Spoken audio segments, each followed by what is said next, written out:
Okay, let's just dive right in. Today, we're pulling back the curtain on an idea that completely revolutionized how machines understand and generate language. Yeah, it's fundamental. Think about AI models doing translations, summarization, sophisticated chatbots. Hmm. A lot of them trace back to this. Exactly. And the core concept, the sort of big shift, it's captured right there in the title of this now famous paper. Attention is all you need. A pretty bold title. It really was.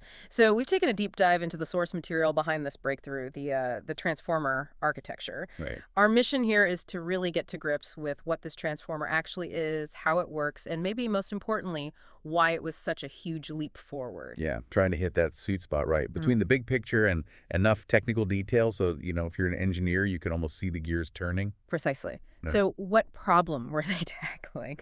Before the transformer, the go-to models for sequences like sentences, Right. things like recurrent neural networks, RNNs. RNNs, LSTMs, yeah. Those are the standard. And they worked by processing information word by word in order. Sequentially. Sequentially. Okay. So imagine translating a sentence. These older sec-to-sec models, sequence to sequence, right? English sentence in, French sentence out, for example. Mm-hmm. The encoder part would read the English words one by one and try to sort of squash the meaning of the entire sentence into one single fixed size vector. It's just one vector for the whole thing. Yep. Then a decoder would try to generate the French sentence, Yeah. just looking at that one vector. And the limitation there was, well, trying to stuff everything into that single vector must have been hard, Yeah. especially for long sentences. Exactly. That single vector became a real bottleneck. Mm. And, because it was sequential, word by word, information for the beginning of a sentence, it had a really long path to travel. Through all those steps. Right, through many, many recurrent steps to influence words way later in the output. So learning those long-range dependencies, Hmm. how words far apart relate, that was incredibly difficult. Plus, it sounds slow, processing one word at a time. It was inherently slow and really hard to parallelize on modern hardware, like GPUs, which are designed for doing lots of things at once. Okay, I remember seeing attention start appearing before the transformer paper, though, as a way to, improve those RNNs. Was that a hint of what was coming? Oh, absolutely. Yeah. A crucial step. Early attention mechanisms were sort of bolted on to RNNs. Right. They let the decoder, when it was generating a word, not just look at that final summary vector, but to directly attend or look back at all the intermediate states from the encoder. Ah, so it could peek back at the input words. Yeah, it could dynamically decide which input words were most relevant for generating the current output word. That shortened the information path significantly. It was a big improvement. And then came the transformer researchers with this, well, really bold move. They basically said, forget the recurrence altogether, forget convolutions too. Exactly, that was the leap. The core idea was, let's rely solely on these attention mechanisms. And the sources, they really highlight how effective this was, like right out of the gate. Better results. Yeah, superior results, especially in machine translation. Mhm. They showed big improvements on metrics like the BLEU score, which is, a common way to automatically rate machine translation quality against human translations. And the speed, because it wasn't sequential anymore. Crucially, yes. Because the architecture wasn't sequential, it was vastly more parallelizable. This meant much, much faster training times, even while getting state-of-the-art performance. It was a game changer for training efficiency. Right, so let's break down this architecture. If attention is all you need, how do you actually build a language model with just that? The paper shows this structure with an encoder stack and a decoder stack. Often shown with 6 layers each, but that number isn't fixed. You can vary it. And the key difference from RNNs happens right inside those layers. Absolutely. Instead of processing word 1, then word 2, sequentially. The transformer processes the entire input sequence all at once, in parallel, through each layer. Or, for the decoder, the entire target sequence generated so far. Okay, that's the parallelization key. That's the core of it, yeah. It unlocks the power of modern hardware like GPUs. So let's start with the encoder stack. What's inside one encoder layer? The sources show two main parts, self-attention and a feed-forward network. That's right. And the self-attention layer within the encoder is where a lot of the magic happens first. Its job is basically to help the model understand the relationships within the input sentence itself. How words relate to other words in the same sentence. Exactly. The paper uses that classic example. The animal didn't cross the street because it was too tired. Right. When the model processes the word it, self-attention helps it figure out that it most likely refers to animal in this context. It learns those internal connections. Okay, learning relationships, but how? How does it actually compute that? This is where we get into those query key and value vectors, isn't it? Precisely. This is the heart of the mechanism. So for each word, you start with its vector representation could be the initial word embedding or the output from the layer below it. Okay. From that input vector, you create 3 new vectors: a query vector, Q, a key vector, K, and a value vector. V. You get them by multiplying the input vector by 3 different weight matrices, WQ, WK, and WV. And these matrices are learned during training. They're part of what the model figures out. And these QKV vectors, they're often smaller than the main model dimension, like the paper mentions 512 down to 64. Yeah, that's a common design choice. It helps with efficiency, especially when you scale up to multi-head attention, which we'll get to. Okay, so every word now has a Q, a K, and a V. Now what? How does word A decide how much attention to pay to word B? That's the scoring step. To figure out the relevance, you take the query vector, It. Q, of the word you're currently focused on. Let's say the word it. Okay, the Q for it. You then calculate the dot product of that Q vector with the key vector, K, of every other word in the sentence, including it itself. So Q it dot K, the eighth key eat dot K didn't for all of them. Exactly. That dot product gives you a score. A higher score suggests the model thinks those 2 words are more related or relevant to each other in this context. Okay, so now for it, I have a score for every word in the sentence, showing relevance. What's next? Next comes scaling. The sources mentioned dividing these raw scores by the square root of the dimension of the key vectors. That's the DK. So divide by score TDK. Why do that? They state explicitly it's to help with stabilizing gradients during training. The intuition is if those dot product scores get really large. Which they could if the vectors are big. Right. Then the next step, the softmax function, can get pushed into regions where its outputs are almost exactly 0 or 1. This makes the gradients tiny, which makes learning really slow or ineffective. Scaling keeps the scores in a more manageable range. Okay, that makes sense. So scaled scores. Then you mentioned softmax. Yep. You apply softmax to those scaled scores for your current word, like it. Softmax does something really useful. It turns those scores into a probability distribution. Meaning they all become positive and add up to 1. Exactly. So now you have a set of positive weights, summing to 1, one for each word position in the sentence. This distribution tells you precisely how much attention or focus the model should place on each word when representing the current word, it. Like, it should pay maybe 70% attention to animal, 10% to tired, 5% to itself, and so on. Something like that, yeah. The model learns what those distributions should look like. So you have the attention weights. How does that result in the final output vector 4 from this layer? This is the final step for self-attention. You take the value vector, V, for each word of the sequence. V, though. V animal. V didn't. Right. And you multiply each V vector by its corresponding attention weight, the softmax score. You just calculated for it. So weight of that V animal. Animal. Correct. Then you simply sum up all of these weighted value vectors. The result is a single vector. And the intuition there. The intuition is that this final vector is a new representation for it that blends together information from all the words in the sentence, but strongly weighted towards the words deemed most relevant by the attention scores. The values of important words get emphasized. Irrelevant ones get drowned out. That's quite elegant. Okay, that mechanism makes sense for finding relationships, but the transformer uses multi-head attention, not just one set of QKV. The paper used, 8 heads? Right, 8 is a common number. Multi-head attention basically runs that whole self-attention process we just described multiple times in parallel, but with different learned matrices each time. Why do that? What's the benefit of multiple heads? The sources point out a couple of key benefits. First, it allows the model to jointly attend to information from different positions simultaneously. Yeah. So back to the "it was too tired" example. Maybe one attention head, when processing it, learns to strongly attend to animal, but maybe another head learns to attend to tired, because that's also relevant context for it. So different heads can focus on different relevant parts of the input. Exactly. And second, because each head uses a different set of learned weight matrices, WQ, WK, WV, they project the input vectors into different representation subspaces. Meaning, each head can potentially learn to focus on different kinds of relationships or different aspects of the input. Maybe one head gets good at syntax, another at semantic similarity, another at tracking pronoun references. It's like giving the model multiple different lenses to look at the sentence relationships simultaneously.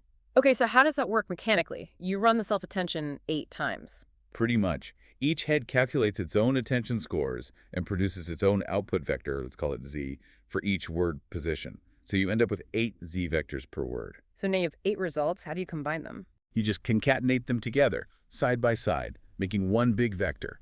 Then you multiply that big vector by another final learned weight matrix, WO. This projects the concatenated information back down to the original dimension the next layer expects. Got it. So it combines the insights from all the heads. Okay, I can see how self-attention, especially multi-head, finds relationships within the sentence. But wait, if you process the whole sequence at once, in parallel, how does the model know the order of the words? Ah, yes. You've hit on a crucial point. Because dog bites man and man bites dog use the same words. Self-attention alone wouldn't know the difference, would it? It just sees a bag of words with relationships. Exactly right. Pure self-attention, as we've described it, is permutation invariant. It doesn't inherently know about sequence order. That's where positional encoding comes in. Positional encoding. Okay, what's that? Before the word embeddings even enter the first encoder layer, the model adds a special vector to each word's embedding vector. This isn't a learned vector. It's a pre-calculated static vector. And this vector tells the model the position. Essentially, yes. The way it's constructed is quite clever, using sine and cosine functions of different frequencies. The pattern of values in the vector depends directly on the word's position in the sequence. Position 0, position 1, position 2, etc. Sine and cosine waves. That sounds a bit abstract. How does adding those waves help? Well, because the sine and cosine functions have different wavelengths or frequencies, the specific vector added at position 1 will have a different pattern than the vector added at position 2 or position 10. Okay. The model, during training, learns to interpret these combined vectors, the original word meaning from the embedding, plus the positional signal from this added vector. It can learn the absolute position from the unique pattern, and crucially, it can also learn about relative positions. Because of the way these sine and cosine waves are structured, the relationship between the positional vectors for, say, position I and position I plus k is consistent. The model can learn how far apart words are. And that works even for sentences longer than one seen in training. That's another benefit, yeah. Because the sine and cosine patterns are mathematically defined, they can be generated for any position, allowing the model to generalize to longer sequences. Okay, that fills in the gap. So, word embeddings plus positional encodings go into the first encoder layer. They go through multi-head self-attention. Then there's the feed-forward network. Right. Each encoder layer has those 2 sublayers. And I remember seeing in the diagrams those little add and norm steps around the sublayers, residual connections and layer normalization. Yes. Those are pretty standard but important techniques for training deep networks. The residual connection means you add the input to a sublayer directly to its output. It creates a shortcut. Why? It helps gradients flow backwards during training much more easily, especially in very deep networks. Prevents the vanishing gradient problem, and layer normalization helps stabilize the activations within each layer, which also makes training smoother and faster. Got it. Standard deep learning tricks to make it trainable. Okay, that covers the encoder stack processing the input. Now the decoder stack generates the output word by word. It looks similar, but it has an extra attention layer, right? That's the main difference structurally. Decoder layers also have self-attention and a feed-forward network. But sandwiched between them is an extra layer, usually called encoder-decoder attention. And the self-attention in the decoder is slightly different too, something about masking. Exactly. The self-attention layer within the decoder uses masking.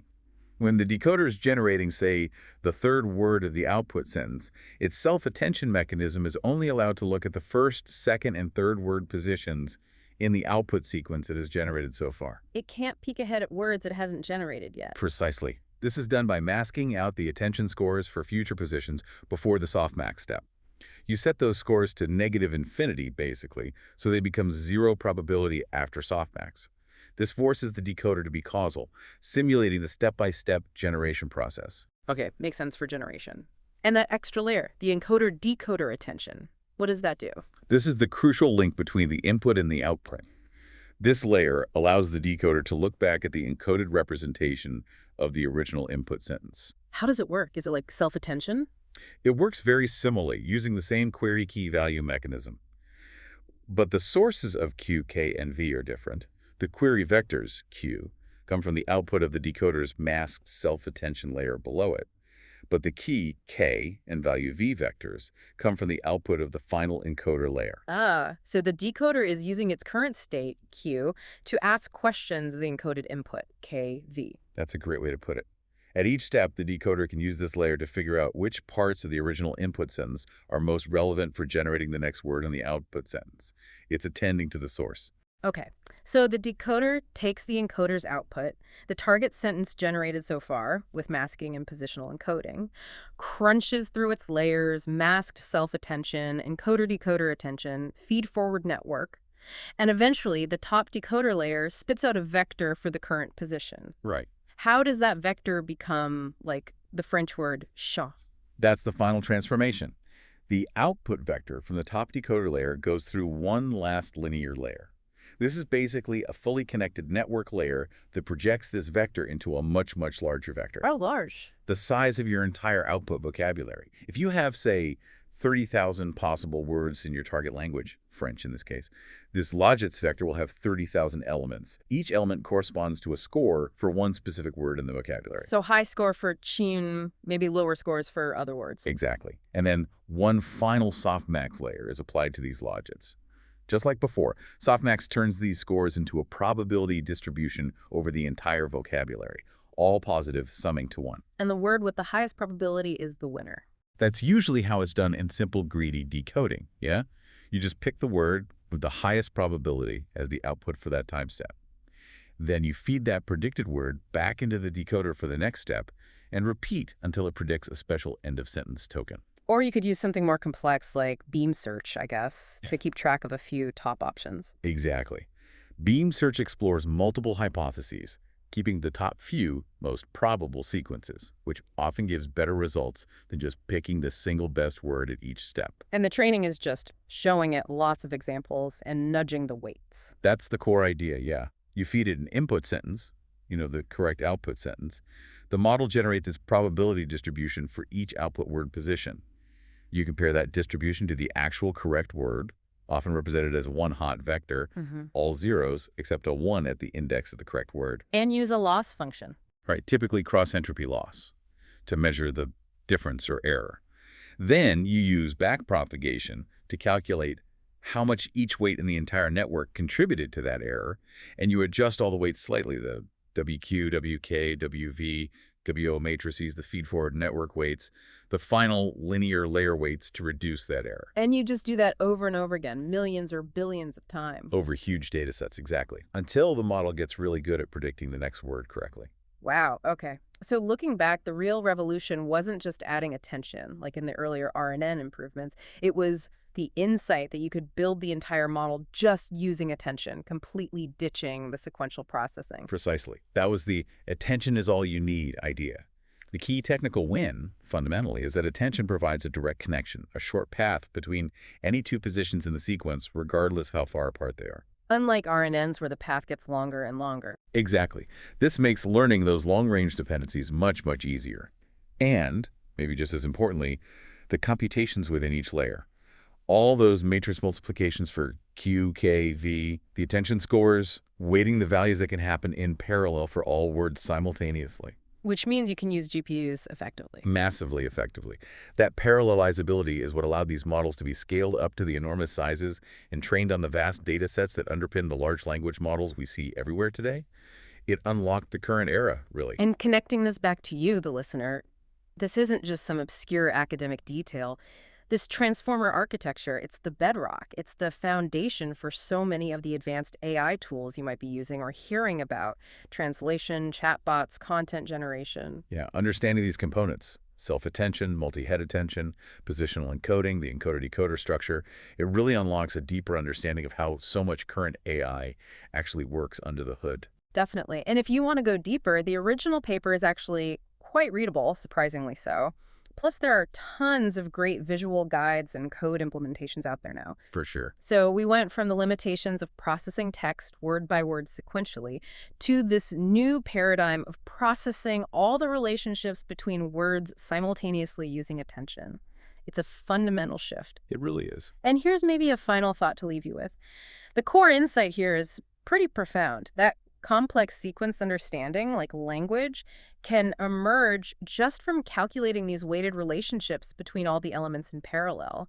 You don't necessarily need that step-by-step sequential memory like an RNN. Right. The relationships are the memory, in a sense. Exactly. So it kind of begs the question, what other problems out there, maybe things we don't even think of as sequences right now, could be tackled more effectively if we stopped thinking about them linearly and started thinking about them as systems where computing the simultaneous relationships between all the parts is the key. What else could attention is all you need apply to? That's a fascinating question. The potential seems huge. Something to think about. Thanks for joining us on this deep dive.